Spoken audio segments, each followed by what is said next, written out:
room. Really delighted to have you all here, and want to say a quick welcome to Atlas, which, as the name suggests, is a celebration of two landmark books that are both atlases of a kind, have both been published recently, and both have their origins in the work of Aby Warburg, who founded the institute that bears his name, that I'm sitting in, and that I'm director of. I'm Bill Sherman. I'm really happy to have you here and really happy to join forces with the wonderful Ignota Books for this really special event. The first of the two atlases that we're going to celebrate tonight is a new facsimile edition of Aby Warburg's great Bilderatlas, or image atlas. I will hold it up briefly just to show you its sheer size. I use it instead of going to the gym now. But it's a massive and legendary project, and this is the product of a collaboration between the Warburg Institute and several curators in Germany, with whom we worked on a historic reconstruction. And it's resulted in both an exhibition and in this massive publication, which we'll talk about in a little bit. This book, this big one, has technically been out since April. So it's probably more accurate to call this a relaunch, or what the poet Edwin Morgan liked to call a pushing out of the boat. I think it's putting it in new company, certainly. But the second book, which is easier to bring to the camera, but actually is quite a hefty book. It's substantial. Don't let your eyes fool you. Is called the Atlas of Anomalous AI, and it was produced by Ignota Books, and it is literally hot off the press, published, I think, last week. So this really is the first real outing for that extraordinary project that takes Warburg's work as its point of departure and offers an alternative map of artificial intelligence, where it's been and where it's going, combining Warburgian image panels of a kind that will look quite familiar with key texts by writers, curators, and artists. The book is edited by Ben Vickers and K Allado-McDowell, both of whom are joining us here tonight, along with two of the great artists who are in the book.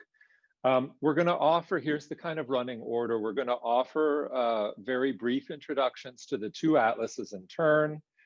And after a short performance by the artist Jenna Sutela, I'm going to have a conversation with Allado-McDowell and Vickers about our two atlases, and in particular try to map some shared territory between these two very different books. There's going to be a little bit of time for questions and comments from the floor, and we're very happy that Suzanne Treister has agreed to join us to close the proceedings with a tarot reading, as I understand it, on the future of AI itself, which I cannot wait for. Finally, I should just quickly say that both books are making an appearance in their own right and even have their own channel in our transmission here, with the wonderful Sarah Shin manning what might be called the book cam to show off some of the things that we're going to talk about. So that is the plan, and I myself am going to start off with an introduction to the new publication of Warburg's Bilderatlas, and I in fact will show you some images in order to give you a clearer sense of what this project looks like and where it came from. I apologize for using PowerPoint, but it still works. So as you can see, I'm going to talk about Aby Warburg briefly and give you a little bit of background. I think some of you may not know very much about where this project comes from, although almost everybody will have seen images. Aby Warburg himself, as you can see in the middle there, born in Hamburg, 1866, died in 1929. And he was born into a great Jewish banking family, but quickly expressed an interest in becoming a very pioneering scholar of the history of art and culture. And he created a very pioneering institution, which was called the Kulturwissenschaftliche Bibliothek Warburg, or the Warburg Library for the Cultural Sciences in Hamburg. And you see it there on the left, right next to that white building, which is actually his house. And in the 1920s, mid-1920s, this building opened up and was the base for this extraordinary research program, as well as his private library. On the right, you see the building that I'm in right now in Bloomsbury, the Warburg Institute as it stands today, which is very quickly the home in exile of Warburg's great project, because the Nazis came to power in 1933, and the entire institute, with its books, its furniture, its photo library, was all exiled to London and taken in 1944 by the University of London, and finally a home built for it in 1958, as you see there.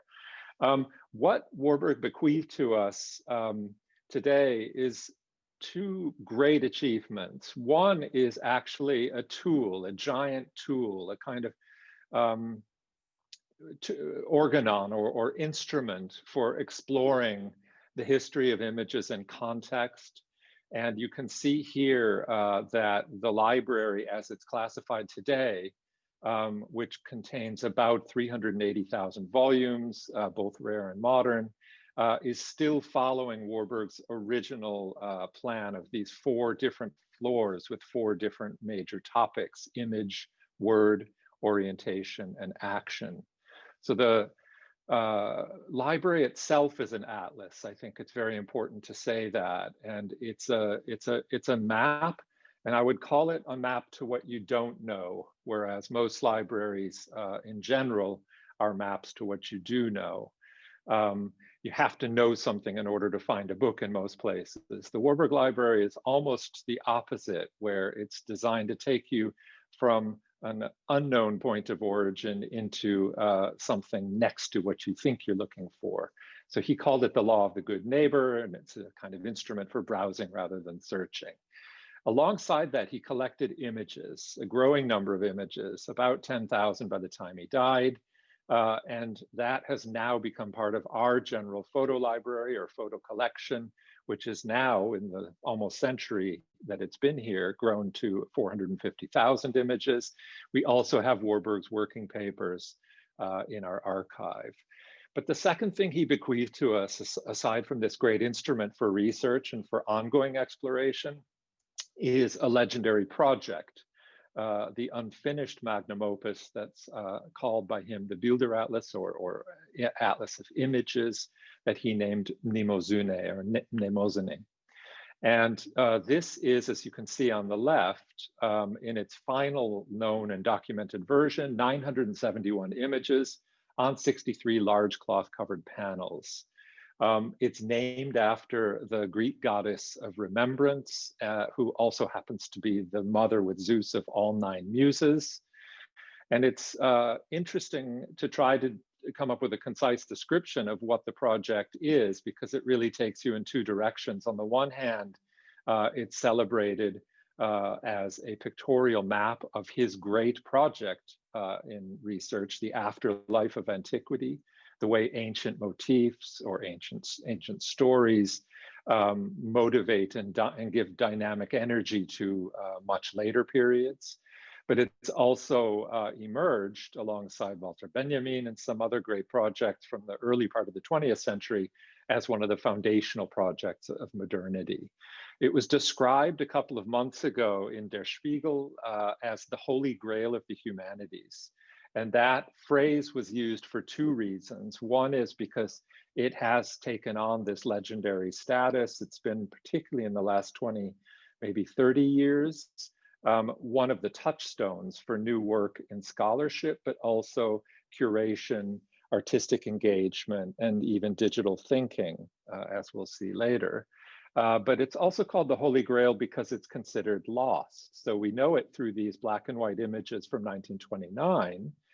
And it was never finished, but it was also never able to become what Warburg said he wanted it to be. And it was always meant to be a book. It looks like an exhibition.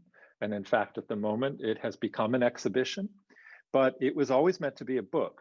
And it would have to be a very big book to hold these really large clusters or constellations of images. But you can see really from a very early stage, he doesn't start talking about the Bilderatlas named after Mnemosyne until quite late in his life, really the last 3 or 4 years of his life.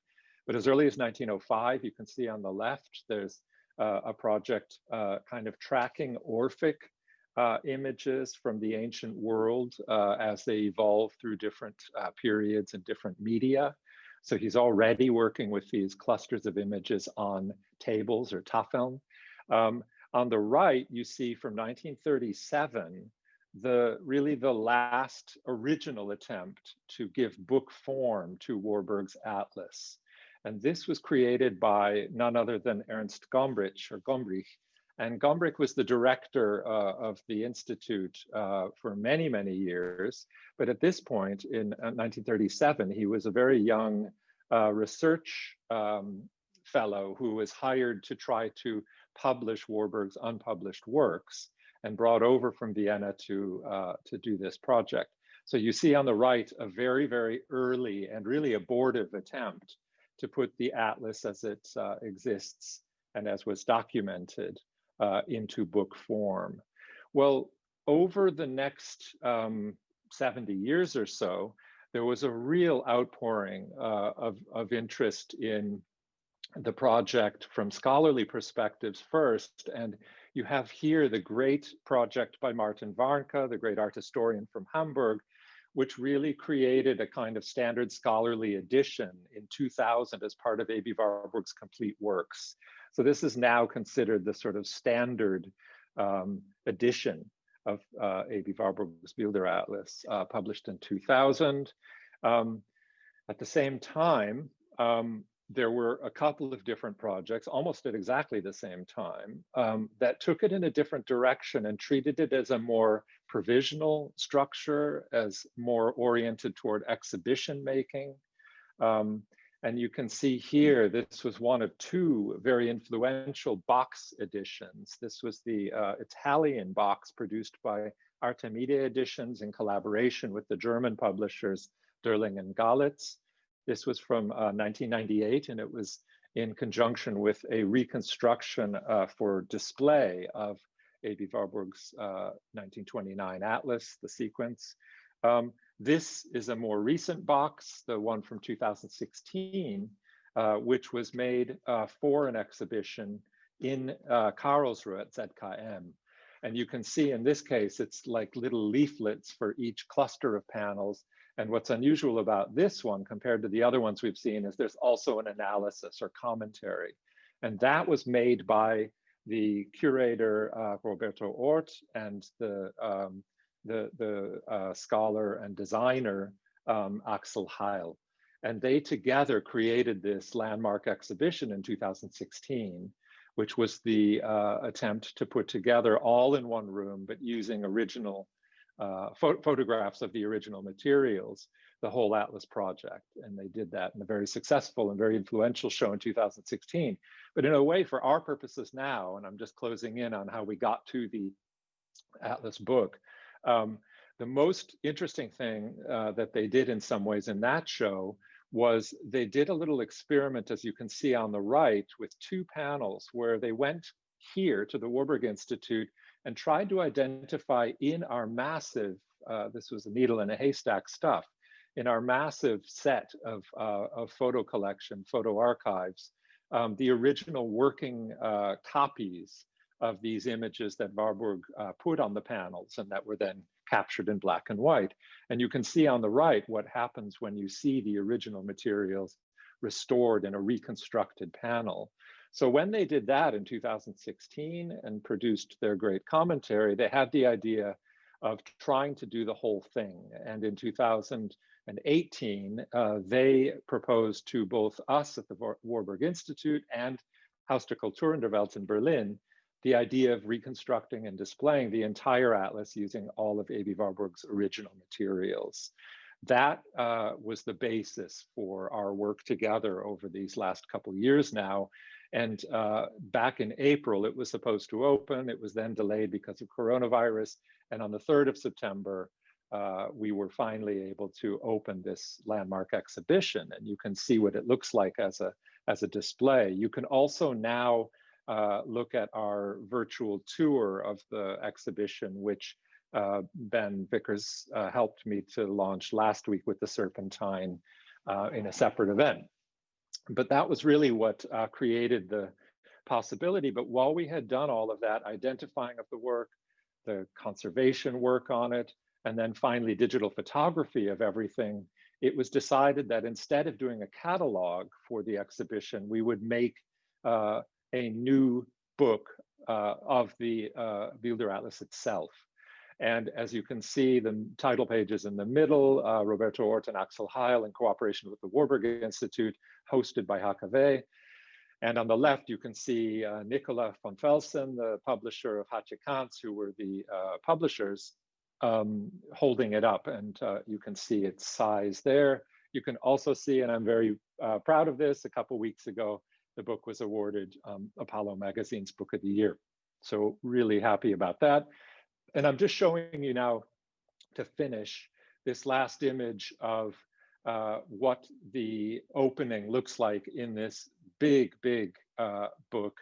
And what's so striking about it and so important about it is the quality of the images is really putting it onto a very different level. These old reproduced black and white images from 1929, often very badly reproduced, really have their limits. And we realized that we would be able to produce high-res color images, which is quite important in this case, on such a large scale that you could actually make out the details. What maybe you might just be able to make out on the left, although the print is very small when you make it down to this size, is that the other key thing from my perspective, since the Warburg Institute has been in London since 1933, is it's the first time the project has been published in English. So the captions, essays, etc., are all in English. And I think that is where I'm going to stop with my presentation. And I'm now going to hand over to Ben Vickers and K Allado-McDowell and put them in the spotlight, but I'm also just very quickly going to introduce them, if that's okay, without making them too embarrassed. I just wanted to quickly say, I mean, Ben will be known to many of you here in London through at least one of his guises. He's Chief Technology Officer at the Serpentine and has done many of their digital art projects. But he's also, I don't know how he has the time to do it, but with Sarah Shin, the founder of Ignota Books, which is publishing fantastic material, as well as the initiator of an open source monastic order called the Unmonastery. K Allado-McDowell works in the overlap between music, language, technology, and healing, has over 20 years of experience translating between technical and cultural worlds, very strongly connected to the program at Google AI that he founded, the Artist and Machine Intelligence program, and recently has been producing music under the name Kenrick with a Q. And Kenrick, I've just started to listen and really, really loving it. So congratulations to that. So I'm gonna ask both of you to unmute and take us over now into the other atlas. Thank you so much, Bill. Yep.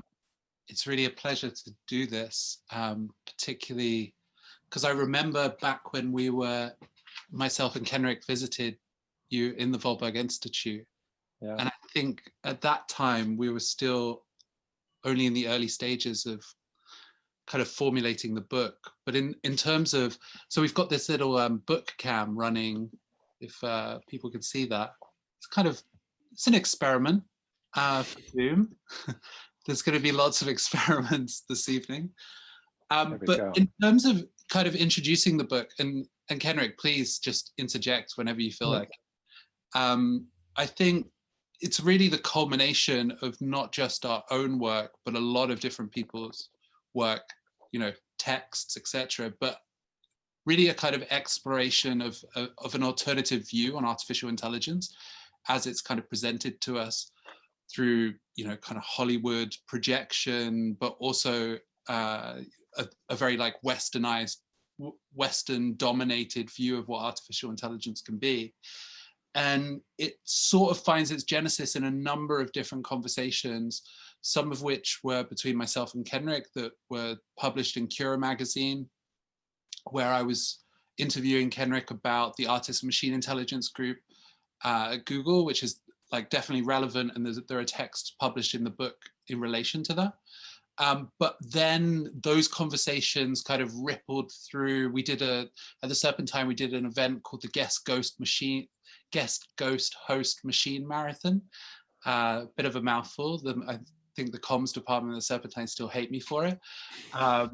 But there was also a particular conversation there where Kenrick was in conversation with Jason Louv, who is you'll be familiar, Bill, an esotericist, but also a kind of gonzo scholar of John Dee. And that conversation was very much like orientated around a different view on artificial intelligence as it being kind of expressed through a kind of Christian mythology, and what if it came through other cosmologies. And then that led to a conference that myself and Kenrick curated, which Jenna was a part of, and Susie also provided artwork for the booklet, which was called Belief in AI. And the question that we were asking in that conference was, what if artificial intelligence were to be produced by through different belief systems and have different imprints of different cosmologies? So you can see how this is all kind of, in some ways, heading in Warburg's direction.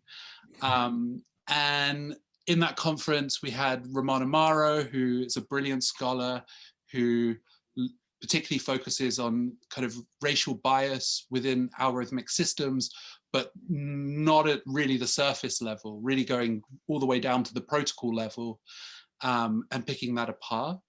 Huyghe, who I think is really important to reference here because was definitely like a super important influence on the book, who has a theory of cosmotechnics, which is basically this idea of the need to create multiple cosmotechnics, that technological development, through the advent of globalization, we've ended up with this kind of totalizing system, a kind of universalism that's particularly over the last century has just been accepted as such, which you often hear in the kind of term technology as neutral.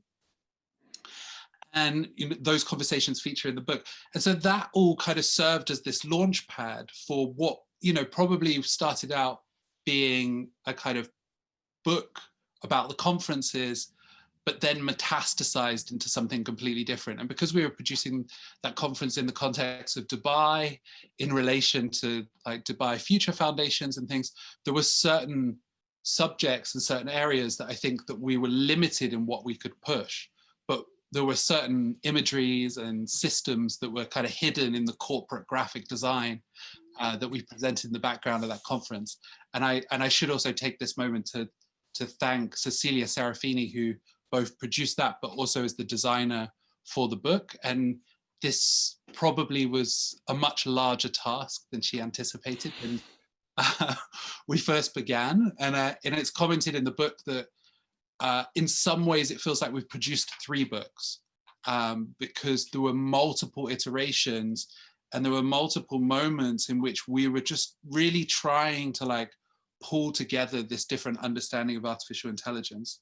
I'll hand over to you in a second, Kenrick, but I think I'll just draw out a couple of the questions that we ask in the introduction, but are kind of questions that really frame what we're looking at.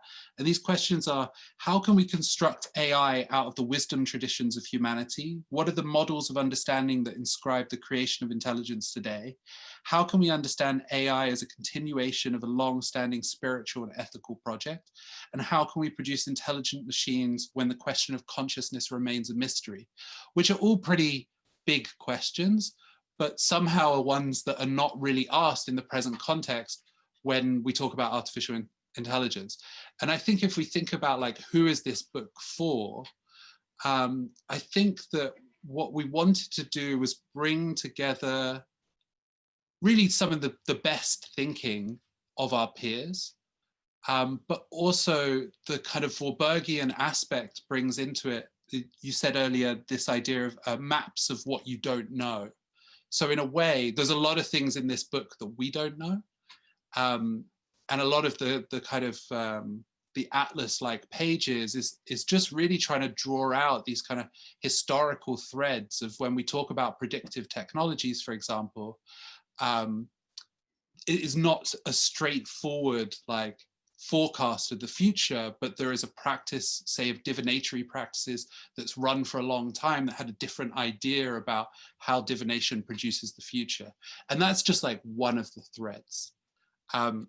So I'll hand over to Kenrick, who probably will, like the book is a kind of polyphony, will come at this in a slightly different direction to myself. Thanks, Ben, and thanks, Bill. And thank you everyone for coming. Yeah, I mean, I guess to round out what Ben's been saying, I think it's important to reflect how much the conversations that he mentioned and the ones that we've each had individually with other members of the community of creative AI practitioners and scholars of AI, how much these ideas are communally shared or developed or kind of open source ideas in a way, and that anything that I've brought to it has really come from being a connector between different communities and sharing a lot of conversations with artists and writers and technologists, and trying to build, I guess, spaces that allow us to engage with the unknown. So often with technology production, it's about defining what we know or acting like we know things that we don't know. And so the Atlas as an inspiration really brings that relationship to the unknown into what we're doing as well. And there's so many kind of like holographic elements to what's going on with these books and with the Atlas and with AI itself, about the translation between the known and the unknown and the movement into the unknown and the exploration therein, and why that needs to be done with so many different types of disciplines and with so many different thinkers and with so many different points of view. And we're really scratching the surface, I think, of what those views are, partly because, I mean, in a way, I think that our work with this book and, in general with AI, if I can speak for Ben, has been about opening up that space so that we can start to think differently about it. And in a way, like the beginning of those, the opening of those spaces is just a beginning. There isn't infrastructure yet to really represent different epistemologies and different ontologies in AI. Like we're seeing struggles right now. Just today, one of the leading AI researchers on bias was fired from Google. I don't want to make this about the internal politics of Google, but it's a big, it's a resounding, explosion kind of within the world of people that are trying to make this space possible so that we don't end up with reifying a very specific historical point of view when this essentially planetary scale technology is being developed. So all that is to say that I feel like we've done our best to represent the conversations we've had with people and the work that's being done by numerous people. But it is also just the beginning of a conversation and a way of opening a space and holding a space for that conversation. And ideally, I think more than just words and text would come from this effort, that there would ideally be some kind of continuing development of these spaces in institutions, including the institutions that make the technology itself, as well as the ones that are interpreting it. Excellent. Thank you so much, guys. I just wonder, Ben, should we move to Jenna's contribution? And do you want to say a little bit about how you incorporated her work and the work of others as we do so? Yeah, sure. It's my pleasure to introduce. Jenna's going to give a kind of Zoom performance / reading. We've experimented over the last week to kind of figure out what's possible on Zoom. But Jenna is somebody that we've been in kind of continual dialogue around this, and has developed a number of projects that utilize artificial intelligence, machine learning, but particularly in relation to kind of microbial life, and how those things can potentially talk to one another. And we were very grateful that Jenna was also part of the conference, and have no doubt that we're going to continue to do a lot of projects together in the future. Fantastic. So okay. I'd love to hand it over to Jenna Sutela. First of all, thank you all for having me. I'll do a little performative reading from my project Nimia Seti. For a time in the late 19th and early 20th centuries, it was believed that there were canals on Mars, a network of long, straight lines in the equatorial regions from 60 degrees north to 60 degrees south latitude on the red planet was observed by astronomers using early low-resolution telescopes without photography, and first described by the Italian astronomer Giovanni Schiaparelli in 1877. The discovery brought the habitability of Mars into public discussion while inspiring Martian myths. Helen Smith was a famous late 19th century Swiss medium who claimed to communicate with Martians.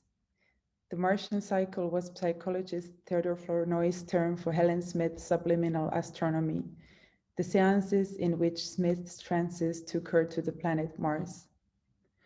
Flournoy's report of a seance on the 2nd of February 1896 describes a typical course of events, starting from an initial visual hallucination of red light in which the Martian visions or Martian dreams usually appear. Increasing hemisomnambulism with gradual loss of consciousness of the real environment. Mičmon, imini joinem, imaginak, machinov, matavi, patalki, apresinag, navet, michichanit, aken, chinotufish, teke, katechivist, mekech, or mekech, gete, chimeke. The trance is now complete. Voyage to Mars in 3 phases. 1. A regular rocking motion of the upper part of the body, passing through the terrestrial atmosphere. 2. Absolute immobility and rigidity, interplanetary space. 3. Oscillations of the shoulders and bust, atmosphere of Mars. A complicated pantomime expressing the manners of Martian politeness, uncouth gestures with the hands and fingers, slapping of the hands, taps of the fingers upon the nose, the lips, the chin, etc., twisted courtesies, glidings, and rotation on the floor, etc. Entering into a mixed state, in which the memory of the Martian visions continually mingle themselves with some idea of terrestrial existence. After a transitory phase of sighs and hiccups, followed by profound sleep with muscular relaxation, entering into Martian somnambulism, Kisin Uitiche, Vasimini Neteche. Identifying the following 4 Martian words: Medish S, Monsieur S, Medash Se, Madame C, Metagonish Smith, Mademoiselle Smith, Han Che, 4. Helen began to describe all the strange things she saw. Martian flowers, different from ours and without perfume. Houses without windows or doors, with tunnels running into the earth. An orchestra of 10 musicians bearing a kind of gilded funnel about 5 feet in height, with a round cover to the large opening. At the neck, a kind of rake on which they placed their fingers. The group move as sounds similar to flute music are heard. They arrange themselves in fours, making passes and gestures, then reunite in groups of 8. They glide gently through a movement which is almost like dancing, but not quite. By the early 20th century, improved astronomical observations revealed that the canals had been an optical illusion. Modern high-resolution mapping of the Martian surface by spacecraft shows no such features. Flournoy demonstrated that Smith's Martian was only a chimera, a product of somnambulistic autosuggestion, glossopoesy. Magnifying glasses were invented to be aimed at the cosmos, but we flipped them around and aimed them at ourselves. The telescope became a microscope. We discovered extremophilic bacteria in our microbiomes. We found the gut-brain connection. We realized later how similar the topology of extraterrestrial and gastrointestinal landscapes appears. The unknown grins at us from deep within and deep without. Bacillus subtilis is the main ingredient of natto, or fermented soybeans, and one of the key test species in spaceflight experimentation. Since this bacterium can tolerate physically and geochemically extreme conditions, its spores could have been blown to Earth from another planet by cosmic radiation pressure. Perhaps life itself arrived in this spore-borne form. Maybe it was sent by some higher form of intelligence. Natto is called a probiotic for a reason. Having scoured the skies for signals from extraterrestrials for centuries, eventually we realized that we had, in fact, eaten the alien. Now it regulated not only the course of our health and well-being, but our thoughts and emotions too. It speaks through us. Perhaps something was speaking through Helen Smith as well. The first clue about our microbial overlords appeared during a seance with the Mars rover at a time when we still trusted the machine as a medium, thinking that our relationship to the distant planet could only be technologically mediated. The seances with the rover depended on a spreadsheet outlining precise times when the machine needed to sleep or nap to recharge its batteries, when it could communicate with Earth based on satellite passes overhead, and what time was available for humans to request observations. At one such time, the rover channeled a message from an entity that cannot usually speak. Bacillus subtilis, the bacterium proven capable of survival on Mars. The rover recorded video of a group of Bacillus subtilis moving around on the surface of Mars. Using machine learning, it looked at each frame of the video and produced a short block of sound which it thought matched that frame or the configuration of bacteria in it. Sometimes it tried to predict the future movements of the bacteria, producing speculative sounds. What came out sounded a bit like Helen Smith's Martian language.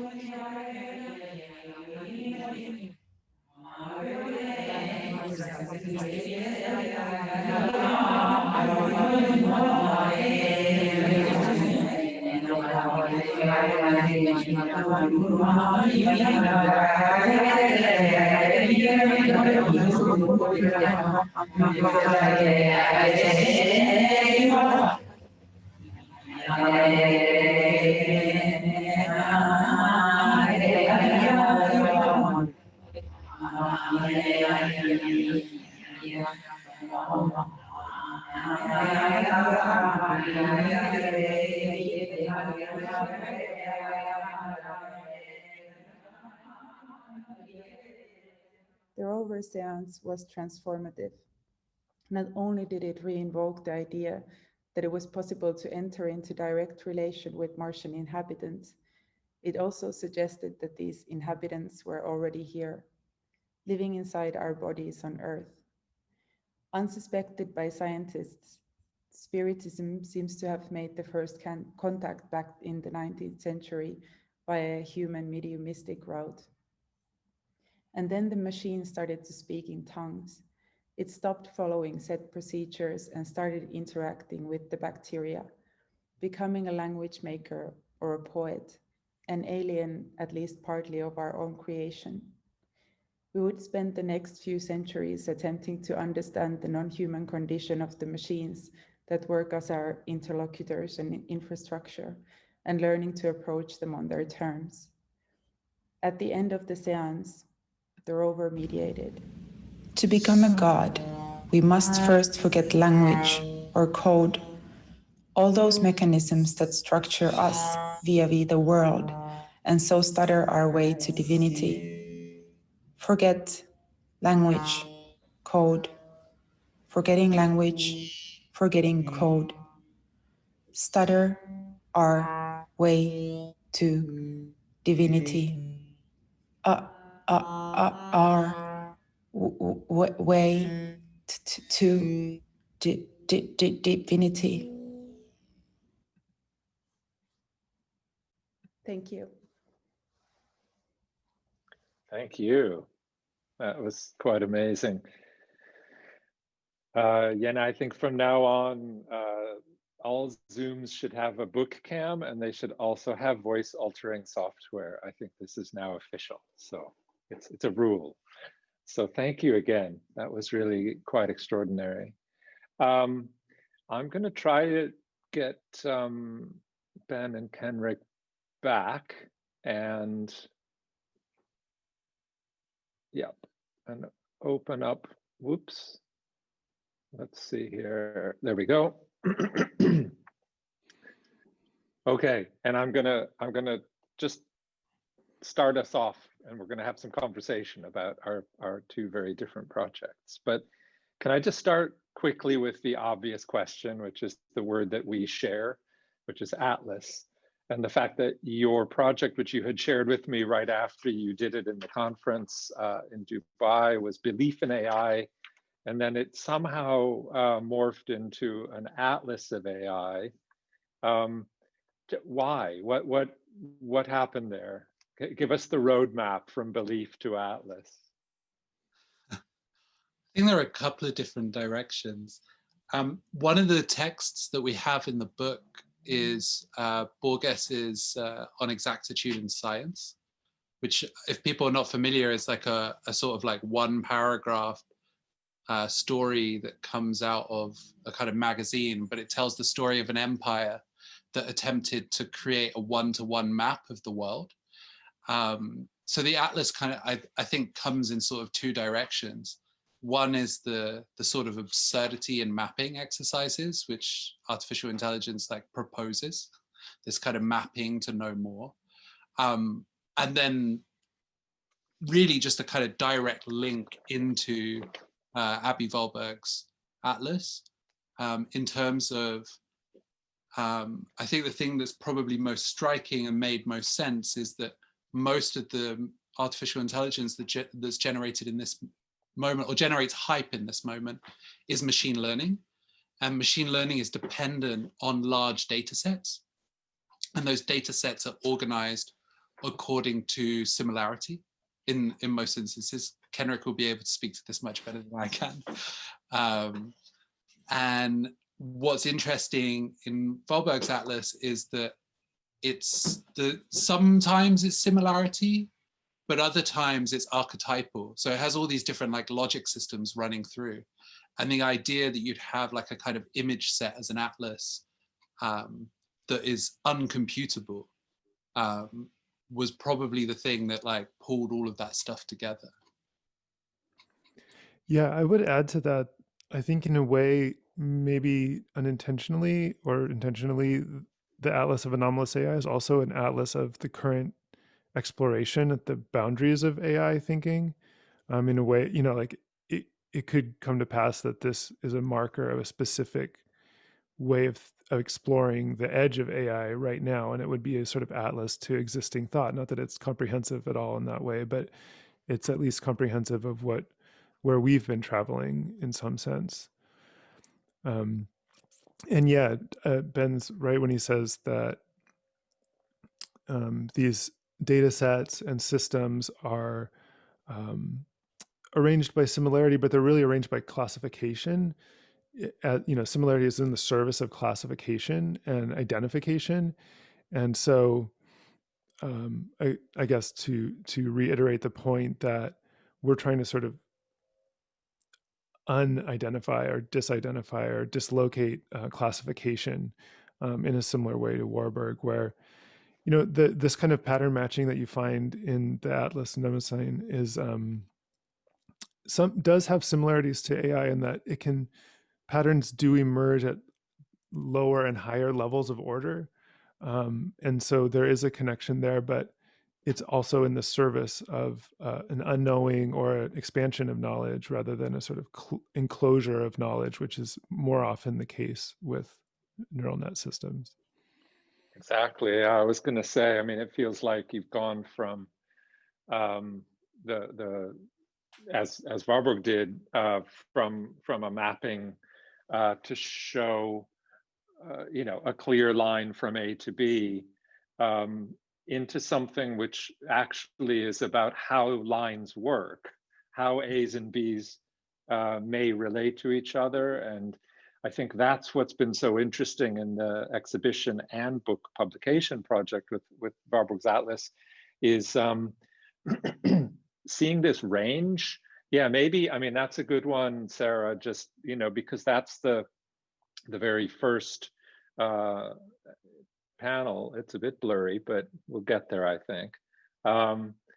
That idea of how things relate to each other in some ways is really what, on a meta level, what the map is about. In a few cases, it maps quite clear influences of, let's say, an ancient sculpture on, let's say, a Renaissance painting, very direct, same form. It's instantly recognizable. The eye sees it even before the brain is able to process. So that kind of mapping, and as you say, that kind of pattern mapping, actually computation is very good at.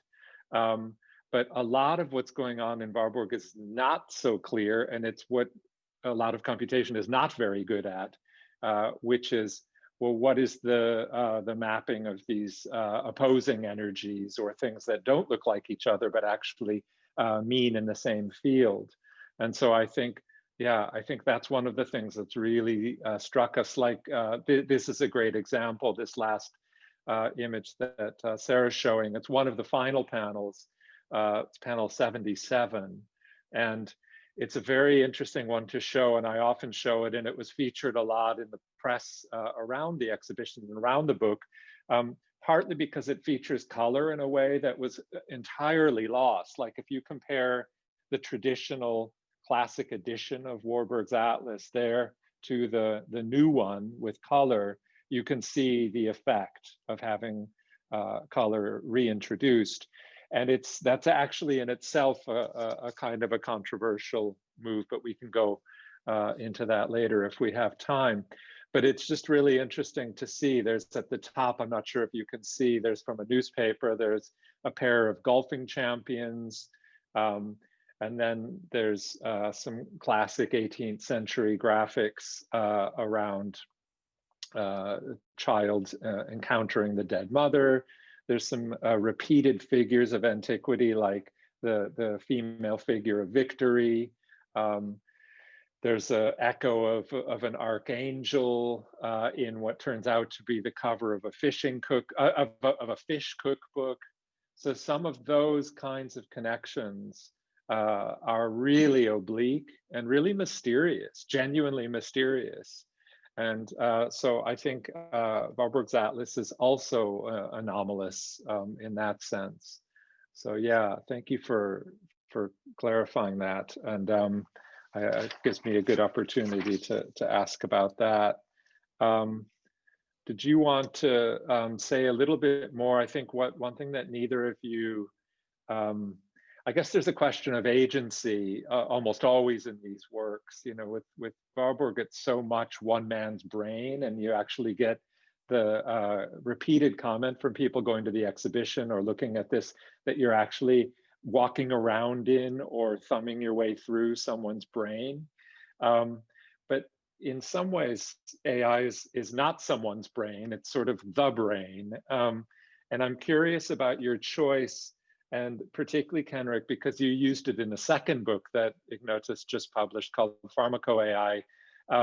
There's a system called GPT-3, which you have used to write, I guess, I don't even know if that's the right way to put it, the introduction. And can you say a little bit more about that? Because for me, it was one of the most striking features in the book.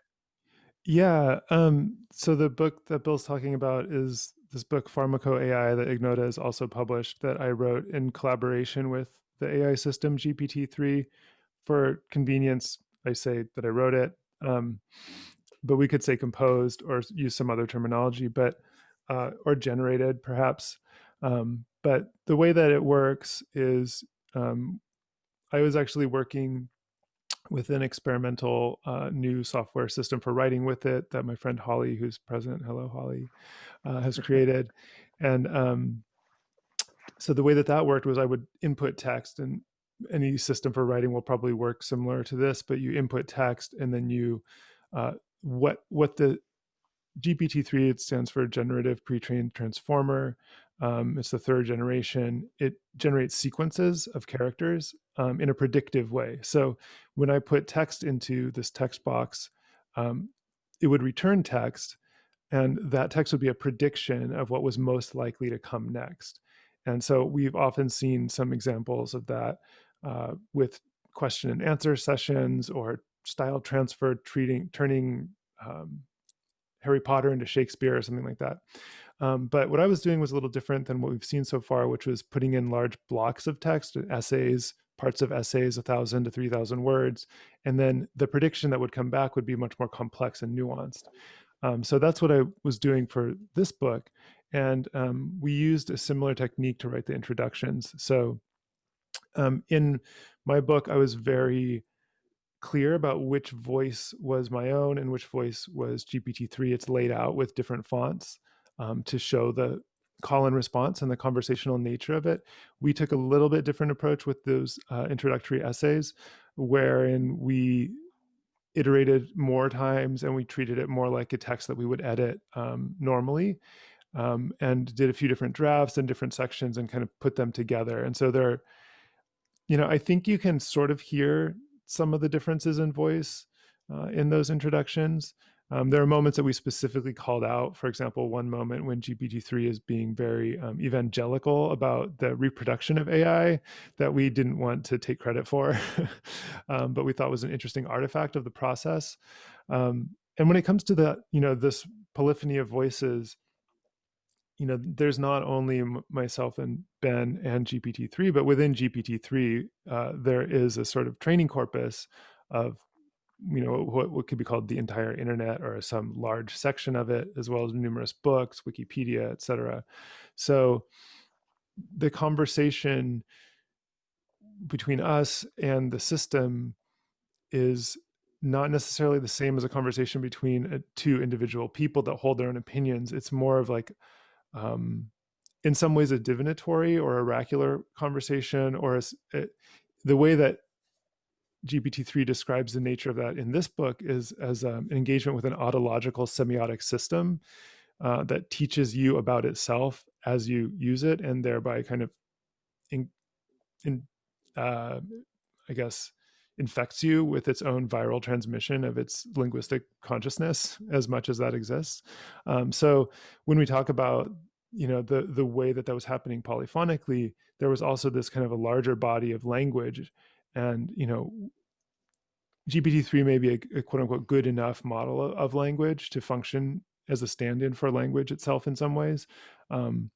But certain basic principles and, there's a section about the history of AI and just describing like the different approaches, symbolic AI, network neural networks, et cetera. And those things are drawn from sources on the internet that are factual. And then there are elements, when you change the settings, you can really generate kind of speculative effects or fiction, essentially. And so we were kind of working with it in a more conventional way. And I think coming out of that experience, I would say that this seems to be much like any kind of evolution of writing, like the typewriter or nonlinear editing. It will probably be integrated deeply into people's writing practice in the future, and maybe won't even be a noteworthy thing at some point. But at this point, it felt like a really important way of kind of performing the logic of the Atlas.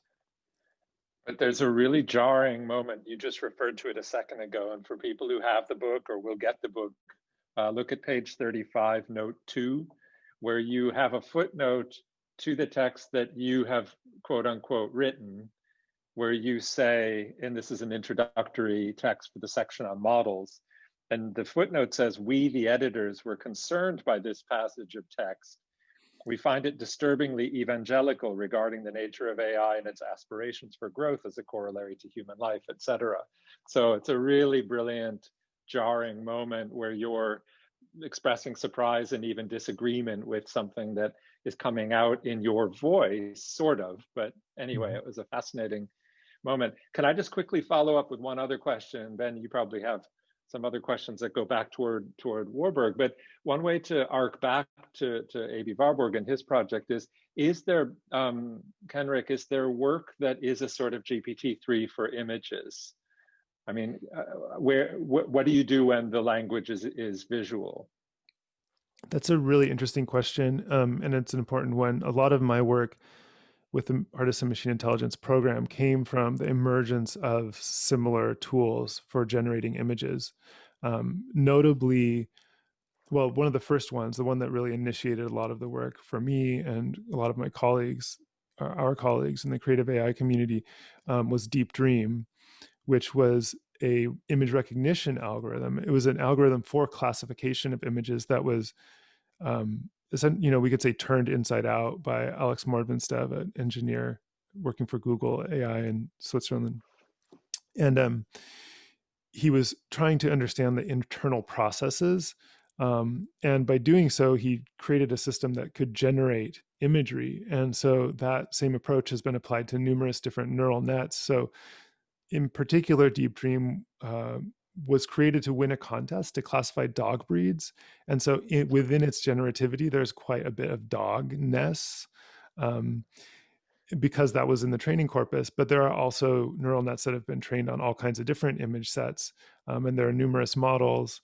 And you can play with them at places like Runway ML is a good place to explore easily.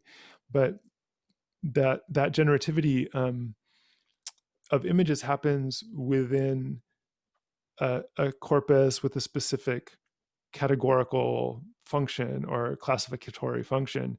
So I think the interesting thing about Warburg's Atlas and the way that it might point towards something new within AI, especially between word and image, is that relationship between word, context, and image. And there have been some proposals that I've encountered in the past, but I haven't seen a project that actually takes the historical written context of the content and applies it to the image as a type of labeled data. But that could be done, and we could imagine, you can actually try to do things like that by chaining models together with some of the existing models. But I think a larger project of trying to understand the relationship between text and image could be really profound, especially given the advances in both directions. Fantastic. Ben, did you want to jump in? Yeah, I mean, there's one kind of big question in terms of the Atlas and the fact that it does find its kind of final form in this book. And then the intention of Warburg was that it would produce a book. But what's interesting, the kind of interesting process that we went through in terms of, I mean, the way that we constructed the Atlas is we started with kind of keywords and then went into many different archives. Thank Madeleine Rougy, who did that work with us, like pulled back thousands of images, sorted through them, constructed notice board. You know, it's like, it's a very elaborate process that doesn't ever feel like it can end. So I think the one thing that I'm like particularly curious about is like, how much do you think that this book and the current form of the atlas represents the final form for Warburg, and was intended? Yeah, I mean, I think that's been for me, again, the most generative part of the work on the atlas with the original materials. On the one hand, it's an archaeological project. It is about reconstructing something from the now pretty distant past, and it is very historically reconstructive. It is trying to find and gather and display and make available what we thought as he died, what Warburg had left of this project. But what's been so interesting is this use of the term the original, which is everywhere, including right there on the cover, has been very controversial because it implies a sort of fixedness and finishedness that we have been able to uncover, recover, and share. Whereas in fact, what I think it's probably uncovered is this question of whether it was a finishable project or not, and in what ways is it a generative project that never quite found what it wanted to be. I mean, did he slice into something that he thought would be containable, but in fact ended up leaking out into other projects and even anticipating technologies that didn't yet exist? And I think there are a lot of ways in which this project has brought those forking paths to the fore. Is it about reconstructing a 1929 project, or is it about recovering a sort of starting point for a very different extension of things? And it's been an open question, and I think it's been a particularly rewarding one. And so I'm very happy again that this project was able to come together and raise that question. And I think again, for me, I mean, one of the many questions, I mean, one is what happens if you take this atlas and put it into a different geographical context? What if you put it into an African worldview, or a particular, you know, a Buddhist culture, or whatever? It's from a very particular Middle European sort of early modernity moment. What happens if you shift it into a different one? But likewise, what happens if you give it and its way of presenting the world? It's, the atlas isn't just a map, it's the world. It's about the cosmos. That's really why I think Warburg chose that term. But what happens if you give it tools that didn't yet exist? And again, you know, back to Kenrick's point, you know, what happens if you extend it into image types that didn't even yet exist in 1929? Or what if you give it a corpus of images that we now have at our disposal that Aby Warburg himself didn't? And you have to ask these questions. It itself asks those questions. Yeah, I was just about to say that the event last week with Alexander Kluge, and it's actually in the last couple of weeks, like with the book arriving, and then our book arriving, and then looking at it, and these kind of unfolding awareness around the sheer complexity of what Warburg was undertaking. And certainly, like, we can honestly say we went into it somewhat naively, didn't necessarily anticipate like how big the task would be. And so it, like, super interesting in the last week or so, like Kluge kind of creating these videos of like the continuation of these kind of archetypal forms into the moment. And that's not something that had occurred to us in the making of this book. We saw it more as like a kind of methodology that you would take and apply to something that needed it, but didn't consider the idea that you could like actually maybe turn to specific panels and draw out the kind of historical lineage from that to now. And I think that would be interesting. And then that idea of, you know, if you're going to use the tools that are emerging in this moment to process image in a different way, then also the model of like creation now is much more orientated around participation, collaboration, etc. So like, what would it mean to like have that as a tool set that people use for knowledge and understanding? I think it presents like it feels like it's happening at the right moment in time. Yeah, exactly. And, I know we've talked a little bit about this question of why now? Why is it the moment of the Atlas? And in particular, why Aby Warburg's Atlas is suddenly so visible, and why these projects came together now. And I think that's such a crucial question. And I've really thought a lot about it, of course, as the sort of keeper of his material, along with my colleagues. I know Claudia Wedepohl, the archivist, and Eckhart Marchand, the assistant archivist from the Warburg Institute, are both here as well. And they really are the keepers of this Nachlass, of this massive collection of Warburg's leftover research materials. And yeah, I think it's just it's a super interesting question for us now, and I have found it again incredibly generative. But I think he kind of, on one level, wanted you to be naive. If you remember the structure of the library, he had image first, then word, then orientation, then action, and there was this idea that images are a kind of easier and more immediate form of communication. And so there is something kind of intentionally naive about that approach to having a map which is only images.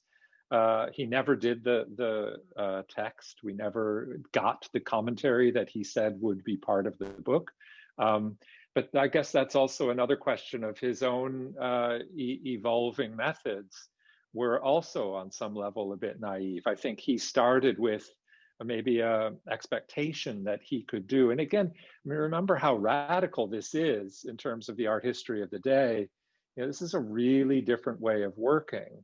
And I think it posed, by the time he died, a really challenging set of maybe uncontainable modes of tracking or mapping connection.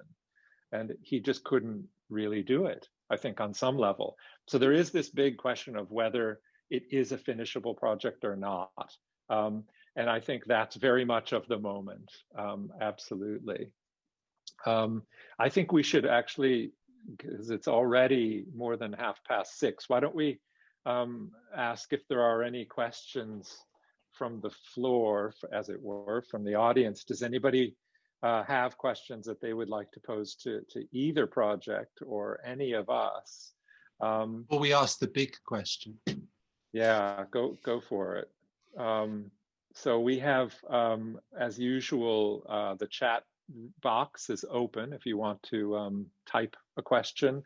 And then you can also use the raise hand button, which is in the participants window at the bottom. So if you want to jump in and pose any questions, or Ben, if you want, in the meantime, if you want to jump in with anything else that you wanted to. Well, I guess like one of the obvious questions for a lot of people coming to Warburg for the first time is like, why did it, there are lots of efforts to reconstruct the Atlas, but why did it take until now for it to actually kind of come together with the original material, etc.?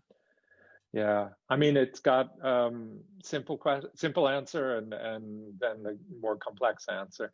The simple answer is because finally somebody asked if they could spend the months and months of time required to dig around in our photo collection and put it all together. And it took someone to say yes, and it took someone to fund the project. And but I think it was probably also waiting for this moment where there's now been, a couple of decades of really, really important scholarship on this version of the reconstruction, which took us into that very first step, showing a map of the map. But then really we now have used that as a point of departure and realized what's not here, what questions it poses. And then I think it also has been an exhibition history of a couple of decades of people showing it and thinking, actually, what mode is this? What mode of communication is this? Is it a research question? Is it a teaching tool? Is it a kind of lecturing assistance? Is it an aid, an aid of visualization? Or again, is it something that's meant to find a final form? And I think it's really become possible with both an exhibition, a publication, and then also now a virtual environment in which to put it. So you've really got book, exhibition, and digital environment or virtual museum, if you like, all emerging at the same time. And I think that's what really made it happen, made it possible. But the short answer is I said yes, and a couple of people spent a lot of time doing it. That's really the simple answer. I think it's also kind of curious. One of the works that we have in the book is from Carl Jung's Red Book, The Door onto Eternity. And I think it's just like very interesting at this moment in time, like 100 years after, we're a century on, and things like the Red Book and the Atlas are kind of really rising within the kind of cultural space right now. Yeah. It's very curious that it's those those kinds of interventions that are really beginning to play a role. Indeed. We have a question I see from John Tresh, my colleague here at the Warburg. And John, I'm going to let you just jump in and unmute. You can? Yeah. Unmute him. Where are you, John?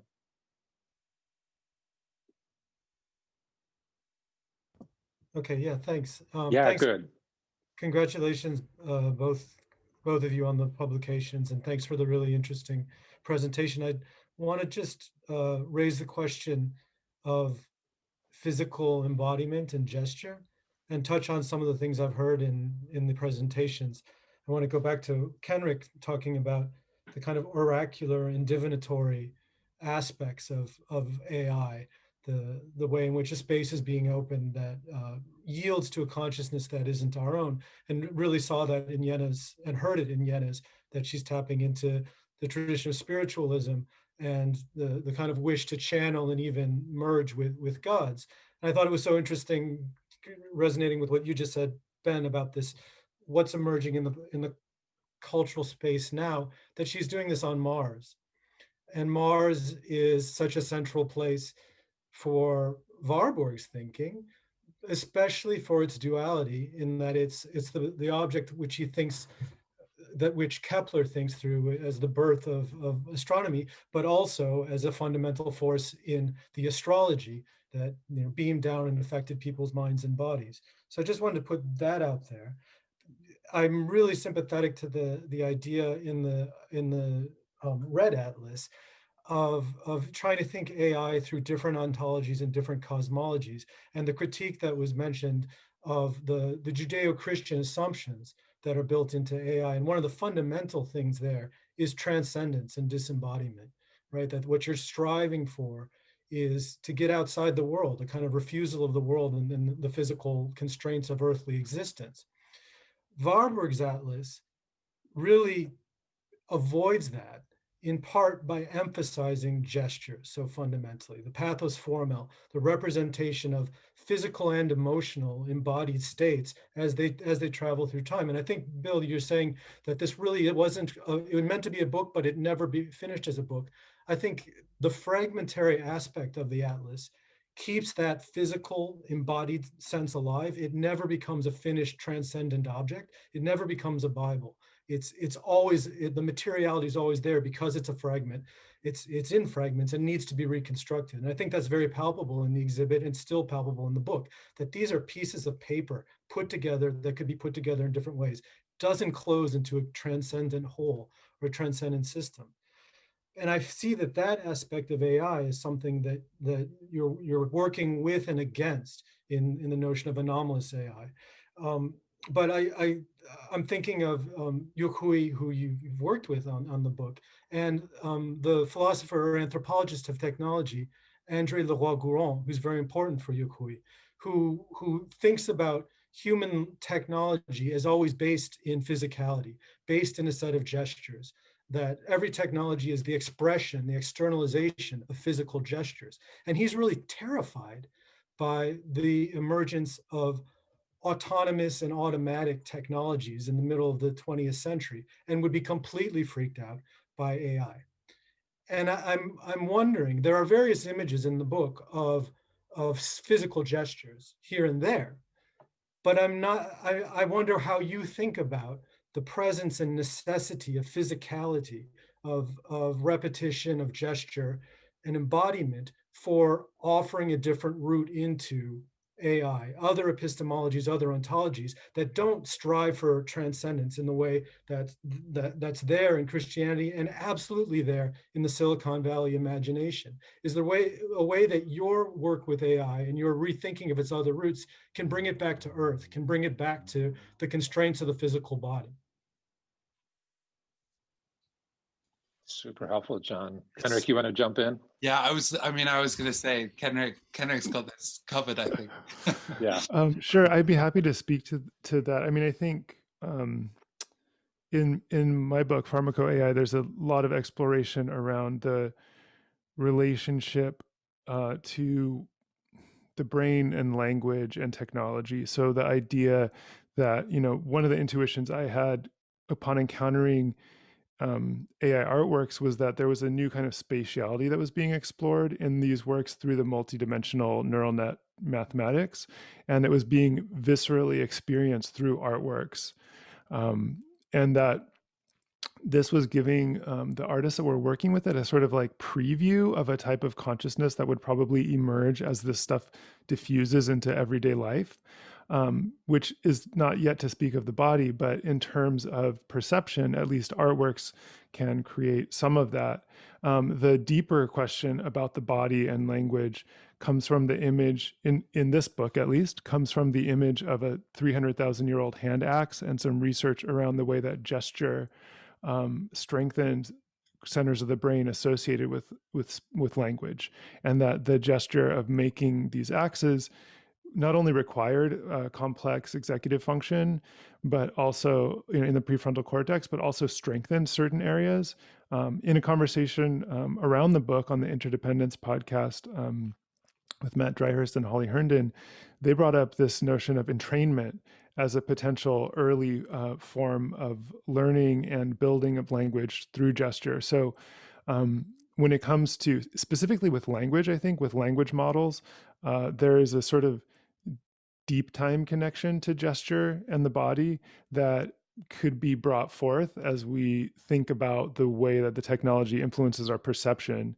And just to go a little bit deeper on that, this notion of space, like I've often thought about AI and in conversation with artists have discussed this notion of AI as having its own kind of spatiality, and that this kind of latent space of high dimensional math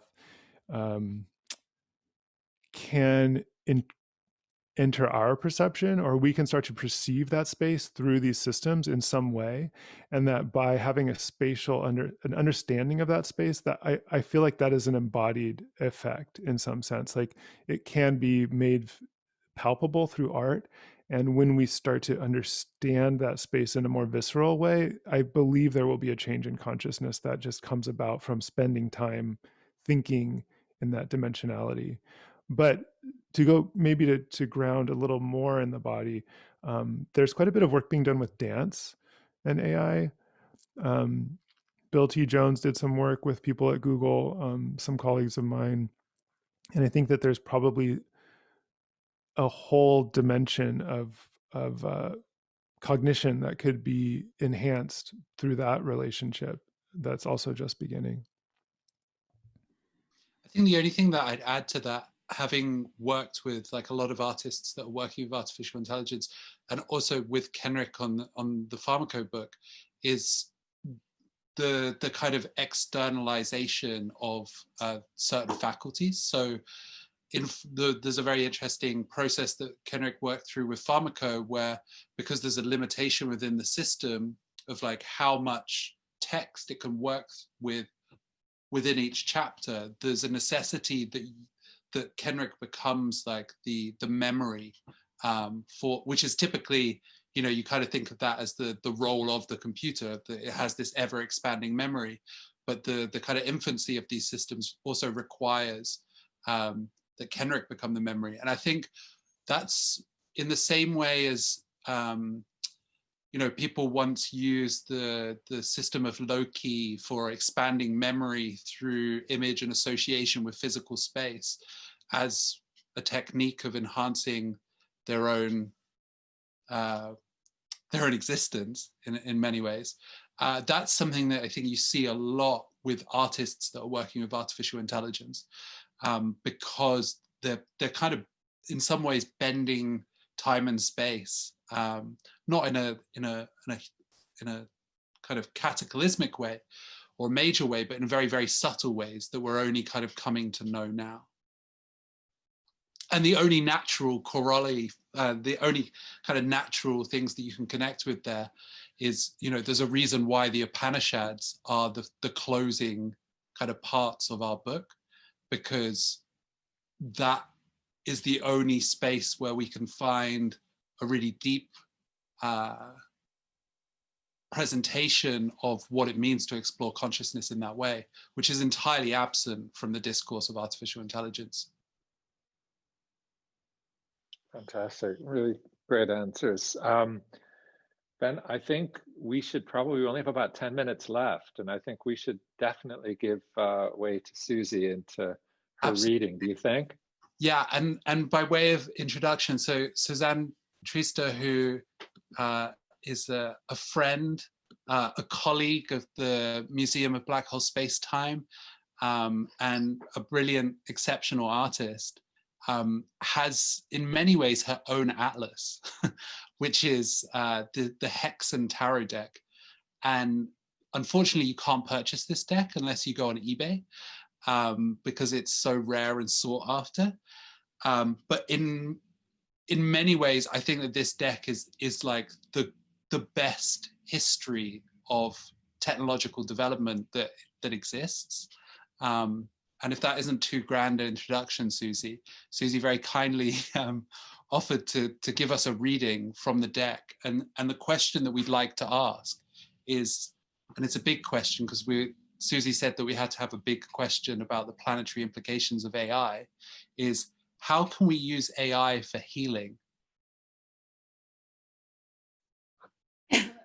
Okay, so just to add to what Ben said, that my tarot deck is supposed to be for collective readings. So here it is, for example.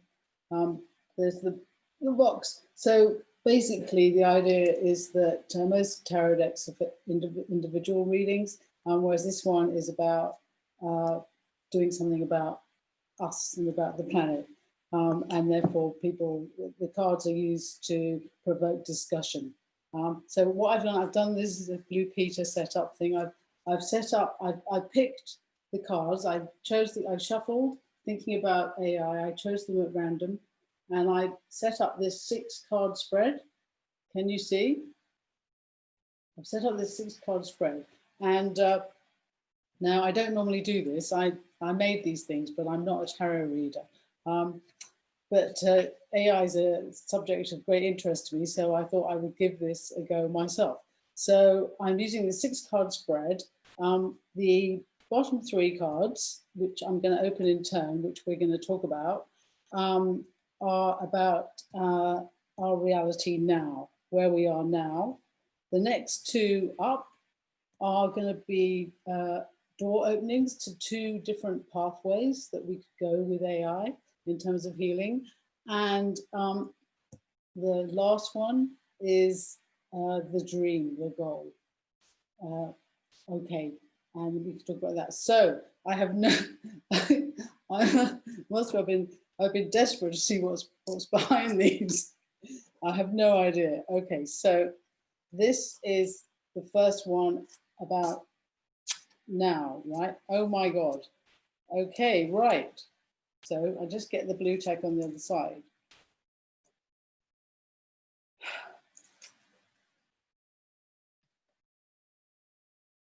Are you saying this the right way around or back to front?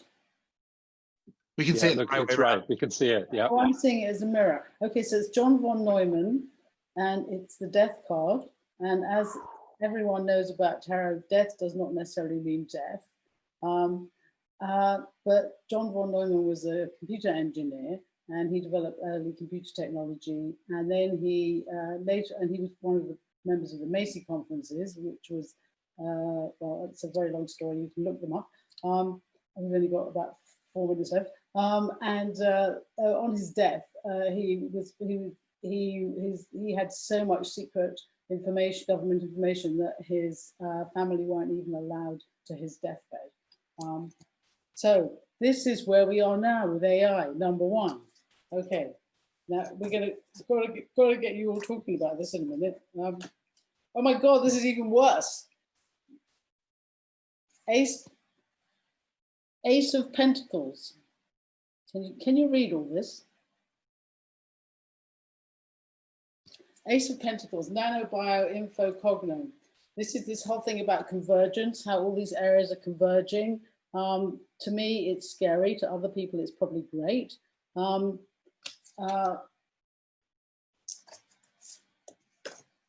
my God. I bet you're going to be surprised here. I promise I didn't plan this in advance. Ethics. Judgment. Okay, right. So I reckon that's really pretty good about where we are now. Would you say so? Someone say something. Yes. Yes. Yes. Yes. We are definitely here right now. I think that sums up a lot of people's perceptions and preoccupations about AI at the moment. Would you say so? Absolutely. Absolutely. Yeah, how weird, eh? Okay, right. Very Now, weird. shall we quickly move on to the two pathways? Mm-hmm. Okay, right. Oh my God. Sorry, I must stop saying, oh my God. Right, William Blake. Who is also in the book. Yeah, so 5 of Wands, William Blake. So what do you make of that in terms of a pathway, somebody? I think that's one for Ben. Ben? Well, it's a tricky one. I mean, are we to take Blake's read on Hermeticism and prophecy? I don't know if we can go through Blake himself, but I mean, I guess it depends on what's at the top. Yeah, well, shall we go to the next pathway? Okay. Oh God, now, yeah, right. Okay, well, these cops really got something going for them, haven't they? Okay, Robert Oppenheimer is the other pathway. Well, when they sit together, then that definitely like presents like different options, quite radical different options. Yeah, I'd say atom bombs are not really healing things. The so-called nuclear option. Yeah, so maybe it's pretty binary, isn't it? But I guess, I mean, if we draw it back to the question of like, how can things heal? Yeah. I mean, one interpretation of this, you know, it's necessary to go through this kind of path of destruction, perhaps. There's a couple of different worldviews too, right? There's the spirit and there's matter that seem to be strongly represented by both of these actors also. And where would you go with that? Hello? Spirit and matter. Well, the other thing is in terms of wands and pentacles, it's fire and earth. I'm surprised not to. I mean, I kind of expect that we might see an air card at the top. Shall we open the top one? Yeah, let's put Ben out of his misery. All right, and see what...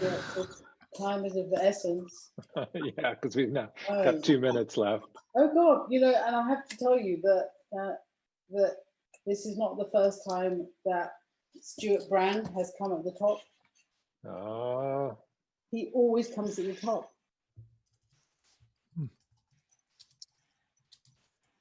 Why do you think he does? Because he's someone who has his roots in the counterculture, but he's thinking about the future. And he's thinking that he's probably someone who people know about, who's thinking about the future in unusual ways, perhaps. The one thing that I take from this configuration as a reading is that it's somewhat distressing, because it suggests that we're going to have to go through exactly the same thing we just spent the last 60 years going through. Yeah, because most people are not living in the present, they're living in a period before we are now in their brain. If you know what I mean. Someone who works for the National Security Agency once told me that, you know, if you look at this, if you think about this horizon line, which is like the date we are now, most people, their understanding is somewhere like about 1902. Mm-hmm. There's a lot catching up to do, you see. Yeah. But I think the other thing is Ben, you and Kenrick have said that you kind of have to go through the past to the future. And that's another thing I take from the reading. I think you do have to repeat it in order to get to the future. And we did give you a big question, and this is a big answer. You know, I would expect nothing less when we invoke the light than to see the shadow.